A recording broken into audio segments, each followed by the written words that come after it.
को नहीं जानता हूँ, इस क्वेश्चन में उसका नाम लिया गया है इसलिए उसका मैं नाम में ले रहा हूँ। वैसे मुझे कुछ लेना देना है नहीं उससे। तो क्वेश्चन क्या बोल रहा है कि Preeti reach the metro station and found that the escalator was not working. She walked off the stationary escalator in time t1. On other day, if she remains stationary on the moving escalator, then the escalator takes her off in time t2. The time taken by her to walk off on the moving escalator will be. तो question आपको समझ में नहीं आया होगा तो मैं आप समझा दूंगा, एक्सप्लेन कर दूंगा। फिजिक्स में तो क्या जरूरी है, फिजिक्स में क्वेश्चन सॉल्व करने के लिए ज़रूरी है कि टूल्स को आपको समझना। टूल्स मतलब फार्मूलाज, ठीक है। आपको कौन सा फार्मूला कब यूज करना है, ये अगर आपको आ गया फिजिक्स में तो फिर आप सारा क्वेश्चन सॉल्व कर दोगे इजीली। और इसके लिए ज़रूरी है आपको कॉन्सेप्ट समझना। इसलिए मेरा क्वेश्चन जो मैं सॉल्व करता तो टाइम लगता है, क्योंकि मैं आपको एक्सप्लेन कर रहा हूँ कॉन्सेप्ट को समझाने के लिए। अगर ये कॉन्सेप्ट को नहीं समझाऊंगा, डायरेक्ट में सॉल्व करूँगा तो बहुत जल्दी बन जाएगा, आप जल्दी बना लोगे। तो पहले क्वेश्चन को समझते हैं। क्या बोल रहा है कि Preeti reached the metro station and found that the escalator was not working. Case one होगा। केस वन में क्या हो रहा है, दो केसेस है वहाँ पे। केस वन में क्या हो रहा है कि जो आपका एस्केलेटर है वो स्टेशन है, मतलब बंद खराब पड़ा हुआ है, ठीक है। एंड सी वॉकड अप, वो पैदल चला गई, वो पैदल चली गई, ठीक है। तो एस्केलेटर बंद है, उस नॉर्मल सीढ़ी केस है। और उसको टाइम लगा यहाँ से यहाँ पहुँचने में, इस नीचे से जाके यहाँ तक पहुँचने में उसको टाइम लग गया कितना, t1 दिया गया है। और दूसरा केस में क्या बताया गया है कि on the other day if C remains stationary on the moving escalator, ठीक है।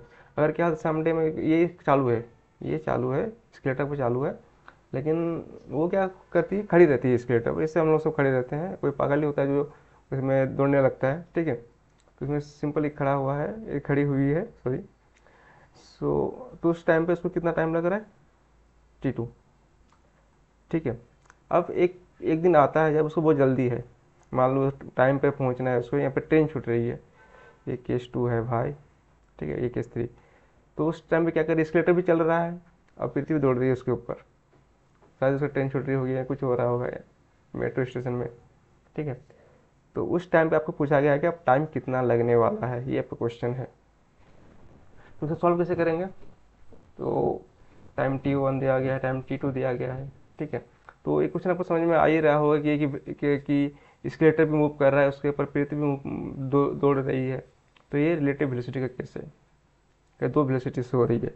तो मान लेते हैं स्केलेटर का वेलोसिटी, वेलोसिटी ऑफ स्केलेटर बराबर v, ठीक है, v मान लेते हैं उसको। और पृथ्वी की स्पीड को भी मैंने, ठीक है, पृथ्वी का स्पीड को भी क्या मान लिया मैंने, vp बराबर vp, ठीक है।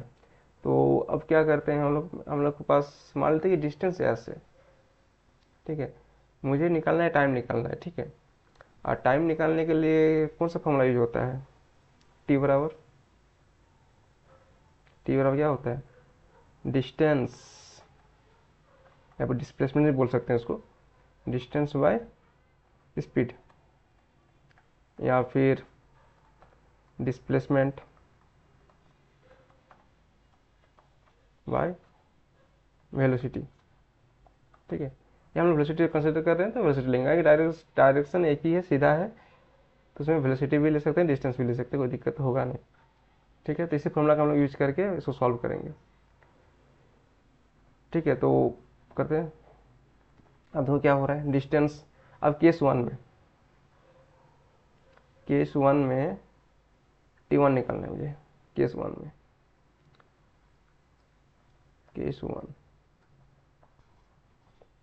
निकालना है मुझे t1।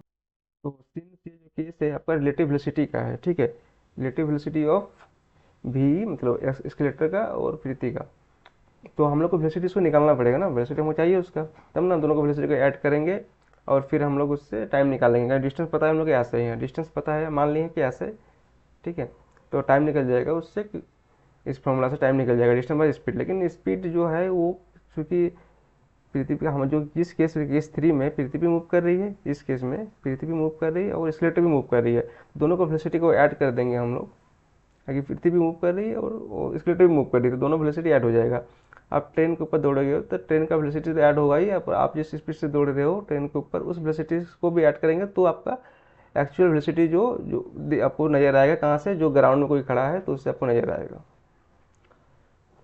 ठीक है, तो फिर शुरू करते हैं। तो मुझे केस वन में तो वेलोसिटी ऑफ एस्केलेटर निकालते हैं, कारण कि उस टाइम पे क्या है, नहीं केस वन में क्या है, केस वन में क्या था, केस वन में C t one C walk off the stationary escalator in time t one. अच्छा, केस वन से जो है प्रीति का निकलेगा, क्योंकि प्रीति चल रही है उस टाइम पे, प्रीति चल रही है तो मान डिस्टेंस मेरा एस है, डिस्टेंस मेरा एस है, मान चुके हैं। और टाइम कितना लगा मेरा केस वन में, टी वन। तो ये होगा प्रीति का वेलोसिटी निकल चुका है। इसी तरह से वेलोसिटी ऑफ स्केलेटर में कितना होगा, केस टू में डिस्टेंस तो ही रहेगा, ऐसी है, डिस्टेंस ऐसे ही रहेगा। इस टाइम पे सिर्फ स्केलेटर चल रही है और प्रीति खड़ी है, इसलिए इसका टाइम लगा कितना, t2 लगा। तो इससे हमको स्केलेटर का वेलोसिटी निकल गया। अब दोनों का वेलोसिटी को ऐड कर दीजिए, टोटल वेलोसिटी। क्योंकि केस थ्री में क्या पूछा गया है आपसे, केस थ्री में पूछा गया है कि जब प्रीति भी मूव कर रही है स्केलेटर के ऊपर, स्केलेटर भी चल रहा है, सिंस दोनों चल रहा है, प्रीति भी मूव कर रही है अपना वेलोसिटी से और स्केलेटर भी अपना वेलोसिटी से मूव कर रही है, इसका मतलब दोनों को वेलोसिटी ऐड करना होगा, सिंपल से केस। तो ऐड कर देते हैं यहाँ पे, वी पी प्लस वी बराबर क्या हो गया, s by t one plus s by t two. अब इसको करेंगे तो क्या होगा, यहाँ t one into t two को एलसीएम लेंगे, यहाँ s t two plus s t one, यहाँ कॉमन ले लेंगे एस को, तो t one plus t two by t one into t two, ये हो गया। अब मुझे वेलोसिटी निकल चुका है उसका टोटल वेलोसिटी। अब मुझे टाइम निकालना है, तो टाइम का फॉर्मूला क्या होगा, यही पूछा क्वेश्चन, क्या पूछा, टाइम पूछा है हमसे। तो टाइम का फॉर्मूला क्या होता है, डिस्प्लेसमेंट बाय वेलोसिटी। डिस्प्लेसमेंट तो फिक्स ही है, ऐसे ही रहेगा, बढ़ तो नहीं जाएगा वो। तो ऐस हो गया, वेलोसिटी कितना है मेरा, एस नेट वेलोसिटी, जो टोटल वेलोसिटी कितना है जो अभी निकाले हम लोग दोनों का, into t one into t two. ये एस कट गया और ये उल्टा हो जाएगा, नीचे है तो ये उल्टा हो जाएगा, तो क्या हो जाएगा, t one t two by t one plus t two. तो ये आपका हो गया answer. I think this is the correct answer. अगर आपका कॉन्सेप्ट क्लियर नहीं हुआ अभी तक भी तो आप कमेंट कर सकते हो, तो मैं फिर से मतलब जिस जो चीज़ आपको समझ में नहीं आया होगा उस पर ज़्यादा फोकस करके फिर से इस क्वेश्चन को सॉल्व कर दूंगा। ओके।